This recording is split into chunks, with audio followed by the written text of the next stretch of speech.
Hello दोस्तों, welcome back to our channel. आज हम बात करेंगे एक ऐसे टॉपिक पर जो हर साल नीट पीजी एस्पिरेंट्स को कंफ्यूज बनाता है।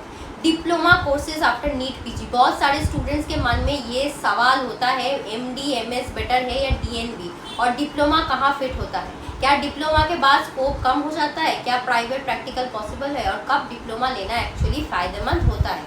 चलिए स्टेप बाय स्टेप समझते हैं ये पूरा मैट्रिक्स को। डिप्लोमा कब लेना चाहिए? सबसे पहले और इम्पॉर्टेंट सिनेरियो, अगर आपको अपनी ड्रीम ब्रांच चाहिए, एग्जाम्पल लो आपको रेडियोलॉजी, गायनोकोलॉजी, एनेस्थेशिया या पीडियाट्रिक्स पसंद है, हो सकता है रैंक कम होने की वजह से एमडी एमएस या डीएनबी सीट्स मिस हो जाए, लेकिन उसी ब्रांच का डिप्लोमा आपको मिल रहा है। अगर ब्रांच प्रायोरिटी है और कोर्स सेकेंडरी, तो डिप्लोमा एक सेफ और लॉजिकल चॉइस बन सकता है आपके लिए। दूसरा सिनेरियो है ड्रॉप ईयर अवॉइड करना। बहुत स्टूडेंट्स सोचते हैं कि एक और साल ड्रॉप लेकर रैंक इम्प्रूव करेंगे, लेकिन हर साल कंपटीशन और कट ऑफ अनप्रेडिक्टेबल होता है। अगर आप एक साल वेस्ट नहीं करना चाहते और जल्दी प्रैक्टिस शुरू करना चाहते हैं, डिप्लोमा आपको फास्ट ट्रैक रूट प्रोवाइड करता है। तीसरा, प्राइवेट प्रैक्टिस का प्लान। यहाँ सबसे बड़ा डाउट होता है स्टूडेंट्स का, डिप्लोमा के बाद क्या मैं रिपोर्ट साइन कर सकता हूँ? क्या इंटरवेंशंस अलाउड है? जवाब है हाँ, बिल्कुल अलाउड है। चाहे रेडियोलॉजी हो, एनेस्थेशिया हो या गायनेकोलॉजी हो, डिप्लोमा का डॉक्टर्स को भी लीगल और प्रैक्टिकल राइट्स मिलते हैं प्रैक्टिस करने के लिए। मतलब अगर आप फ्यूचर में अपना सेटअप खोलना चाहते हो तो डिप्लोमा आपको रोकता नहीं है। और एक और पॉइंट, अगर आप अर्ली सेटलमेंट चाहते हो, एमडीएमएस 3 साल का है, डिप्लोमा 2 साल का है, मतलब आप 1 साल पहले ही मार्केट में आ जाओगे और एक्सपीरियंस भी गेन कर लोगे। फिर हम बात करेंगे कि डिप्लोमा के टाइप्स और उनकी वैल्यूज़ क्या है। तो गाइस, आप बात करते हैं डिप्लोमा के टाइप्स की। फर्स्ट है एनबीए डिप्लोमा। ये national board of examination conduct करता है। इसका सबसे बड़ा प्लस पॉइंट है कि आप इसको बाद में डीएनबी में अपग्रेड कर सकते हो। मतलब आपके पास एक फ्यूचर पाथवे खुला रहता है। एनबीए डिप्लोमा के स्टूडेंट्स को रिकॉग्निशन अच्छी मिलती है और आपको ज़्यादा एक्सपोजर भी मिलता है। स्टेट डिप्लोमा, ये स्टेट मेडिकल कॉलेजेस के डिप्लोमा प्रोग्राम्स होते हैं। इनकी रिकॉग्निशन थोड़ी वेरी करती है स्टेट टू स्टेट। एग्जाम्पल, कुछ स्टेट्स में स्टेट डिप्लोमा को गवर्नमेंट जॉब और टीचिंग में प्रेफरेंस मिलता है, लेकिन सेंट्रल लेवल पर एमडीएमएस या डीएनबी ज़्यादा ऊपर रैंक होते हैं। लेकिन प्राइवेट प्रैक्टिस और रूटीन मेडिकल करियर में ये इक्वली काम करता है। यहाँ एक चीज़ क्लियर करना ज़रूरी है, रैंकिंग के हिसाब से एमडीएमएस को ज़्यादा माना जाता है डीएनबी से, एंड डीएनबी को ज़्यादा माना जाता है डिप्लोमा से। लेकिन इसका मतलब ये नहीं कि डिप्लोमा डॉक्टर्स कम होते हैं। प्रैक्टिकली ग्राउंड लेवल पर पेशेंट्स को डिग्री से ज़्यादा आपकी स्किल और प्रैक्टिस मैटर करती है।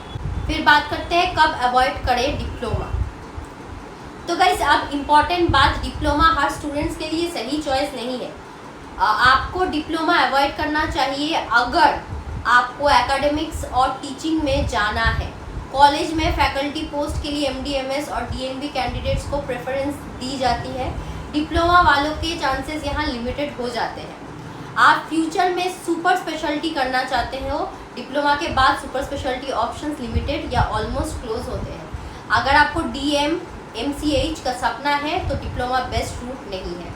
आपके पास पेशेंस और कॉन्फिडेंस है कि अगले अटेम्प्ट में आप बेटर रैंक ला सकते हो। अगर आपको अपनी प्रिपरेशन और डेडिकेशन पे भरोसा है तो 1 साल रुककर एमडीएमएस ट्राई करना आपके लिए वर्थ इट होगा।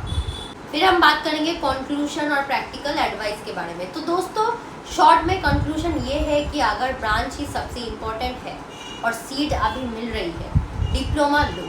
अगर आपको जल्दी प्राइवेट प्रैक्टिस स्टार्ट करनी है, डिप्लोमा ले लो।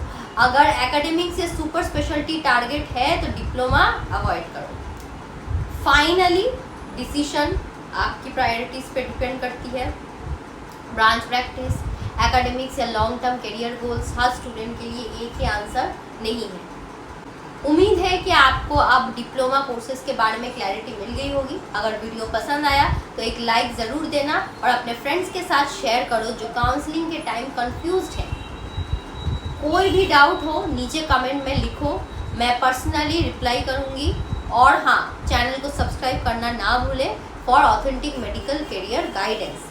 मिलते हैं नेक्स्ट वीडियो में, तब तक के लिए thank you so much for watching the whole video. अब बात करते हैं सबसे इम्पोर्टेंट चीज़ की, आपके MBBS के सपने को पूरा कैसे करें। आप चाहे किसी भी स्टेट के हो, चाहे नीट में स्कोर कम आया हो या आप कंफ्यूज हो कौन सा कोटा अप्लाई करें, हम आपके साथ हैं। एडमिशन के पहले स्टेप से लेकर फाइनल सीट तक, काउंसलिंग रजिस्ट्रेशन से लेकर सीट अलॉटमेंट तक, college choice, filling, document verification, reporting, सब कुछ। और हाँ, आपके बजट के हिसाब से बेस्ट कॉलेज ऑप्शंस भी हम सजेस्ट करेंगे।